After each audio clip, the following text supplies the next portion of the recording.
നിൻ്റെ സംസാരങ്ങൾ, എടുക്കേണ്ട തീരുമാനങ്ങൾ, അത് നല്ലതോ ചീത്തയായാലും നടപ്പിൽ വരുത്താൻ പരിശുദ്ധാത്മാവിൻ്റെ പ്രത്യേക ക്രമീകരണം നിനക്ക് ലഭിക്കട്ടെ. ദൈവത്തിലെ തർക്കങ്ങൾ നിൻ്റെ കുടുംബത്തിലുണ്ടെങ്കിൽ, സഹോദരങ്ങൾ തമ്മിൽ, മാതാപിതാക്കന്മാർ തമ്മിൽ എല്ലാം ഉണ്ടാകുന്ന തർക്കങ്ങൾ എത്രയും വേഗം പരിഹരിക്കപ്പെടുന്നതിന് വേണ്ടി നീ ഏത് ഭവനത്തിൽ പ്രവേശിച്ചാലും ആ ഭവനത്തിൽ സമാധാനം ആശംസിക്കാൻ അരുളി ചെയ്ത കർത്താവിൻ്റെ അപ്പോസ്തലികമായ അധികാരത്താൽ ഞാൻ നിൻ്റെ കുടുംബത്തിന് സമാധാനം ആശംസിക്കുന്നു.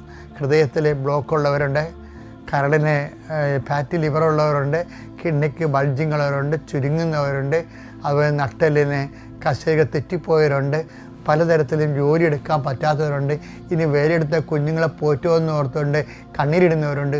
അവരെല്ലാം കൃപാസനത്താറെ ജീവനോടെ പ്രത്യക്ഷപ്പെട്ട പരിശുദ്ധ അമ്മയുടെ മാധ്യസ്ഥത്തെ നീശോനാമത്തിൽ സൗഖ്യം പ്രാപിക്കട്ടെ.